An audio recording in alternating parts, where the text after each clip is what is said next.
આજના કેડીઓ ઓ શત્રુઓ ભલે ને પહેરાવો બેડીઓ, સમયની સાથે એ પણ પલટાશે, બેડીઓની ફૂલમાળાઓ થાશે. આ શબ્દો આજે અહીં શબ્દશઃ સાકાર થઈ રહ્યા છે.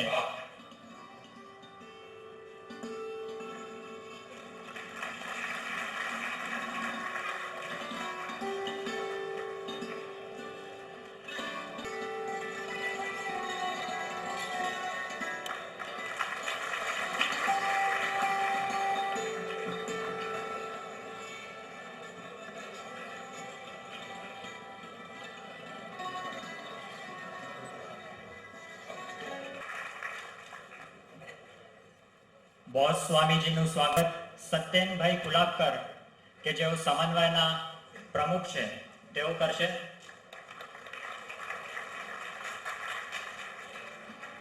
ચિન્મય સ્વામીજીનું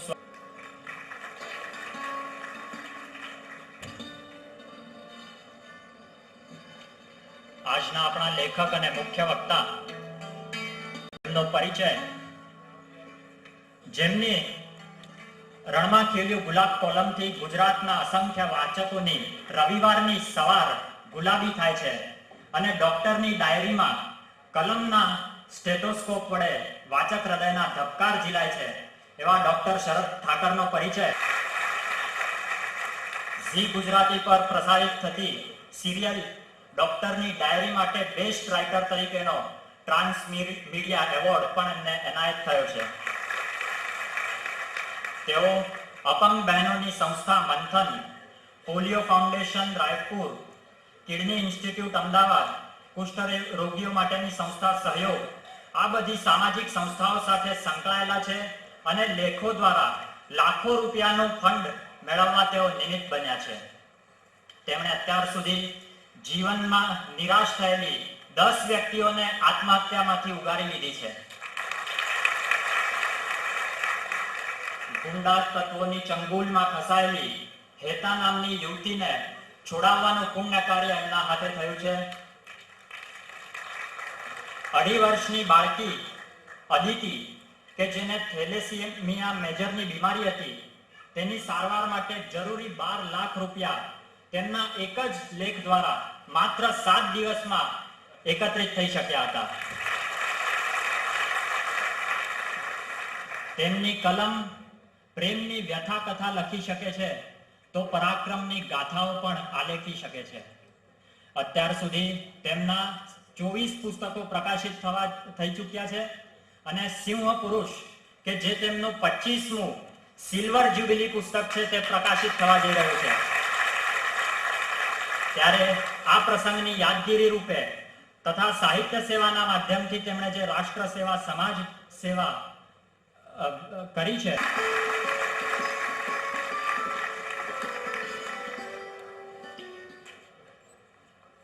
સમન્વય ફાઉન્ડેશન તરફથી તેમને તલવાર અર્પણ કરવા માટે હું કૌસ્તુભ પંડિતને વિનંતી કરું છું. વીર સાવરકરે જે ભાષણમાં લખેલું હતું, લો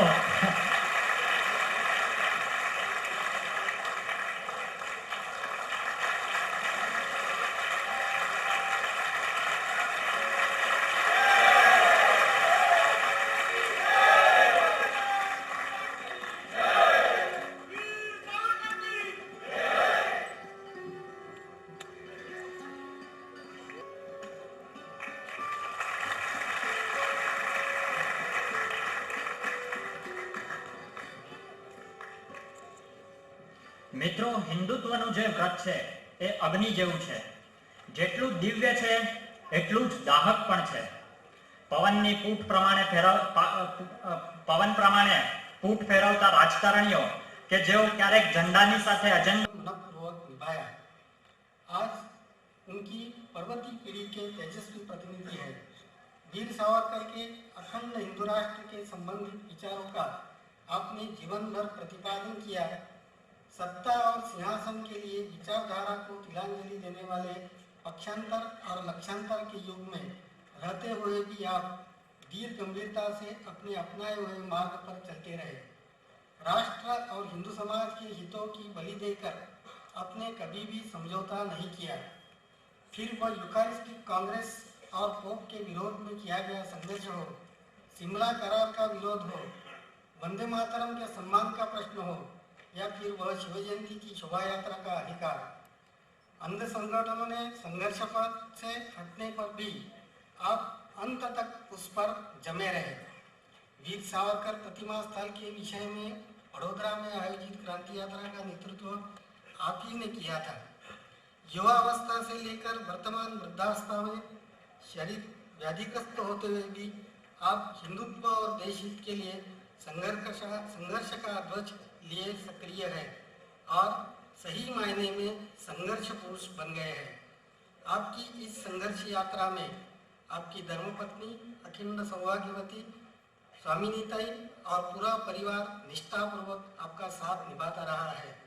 सावरकर कुल की अनन्यता और निरपेक्ष देशभक्ति की परंपरा आपने सत्यनिष्ठा से निभाई है। युवा पीढ़ी के लिए आप आदर्श बन चुके हैं। बड़ौदा के नागरिकों की ओर से हम आपको यह सम्मान अर्पित करके अपने आप को ही सम्मानित कर रहे हैं। बड़ौदा नगरी को स्वतंत्र वीर सावरकर जी को सम्मानित करने का सौभाग्य प्राप्त हुआ था और उनके सुपुत्र विश्वासराव को भी इस नगरी ने सम्मानित किया। इस परंपरा में आज यह संस्कारी नगरी आपको सम्मानित करके धन्यता का अनुभव कर रही है। नमस्कार।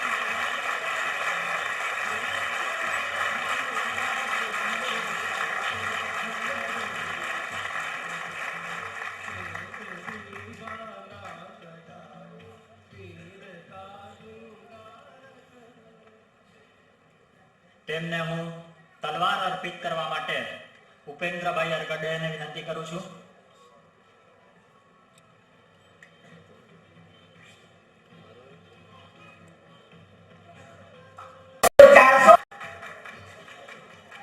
ધારાસભ્ય શ્રી જીતુભાઈ સુખડિયાનું સ્વાગત જિગ્નેશભાઈ ઠક્કર કરશે।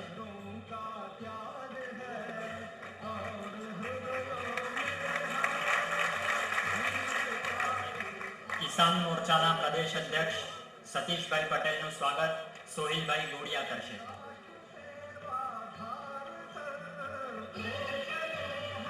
યુવા મોરચાના અધ્યક્ષ રાકેશભાઈ સેવકને વિનંતી કરું કે તેઓ સતીશભાઈનું સ્વાગત કરે।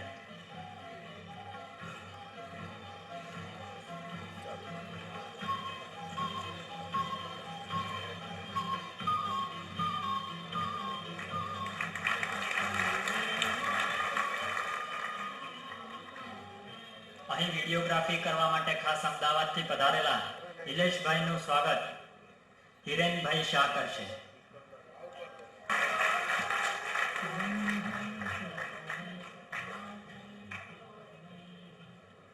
આપણી પ્રથમ હરોળમાં પણ જે મહાનુભાવો વિરાજિત થયા છે એમાં માનનીય સુરેશભાઈઓ વિભાગ સંચાલકજી, શ્રી ભાર્ગવભાઈ ભટ્ટ પ્રાંત મહાવિદ્યાલય વિદ્યાર્થી પ્રમુખ, श्री नरेशभाई साळवी महानगर कार्यवाह, श्री प्रकाशभाई साळुंके महानगर सहकार्यवाह, अमदावाद थी पधारेला वडीलो श्री रमणभाई शाह साधनाना ट्रस्ट, राजीव त्रिपाठी, चेतन पटेल, राहुल सैदाने और पार्थ कंसारा ने विनंती करूं छुं तेओ आगली हरोळमां बैठेला महानुभावोनुं स्वागत करे।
મુંબઈથી વિક્રમરાવ સાવરકર સાથે પધારેલા નીતિનભાઈનું સ્વાગત ધર્મેન્દ્રભાઈ પંચાલ કરશે.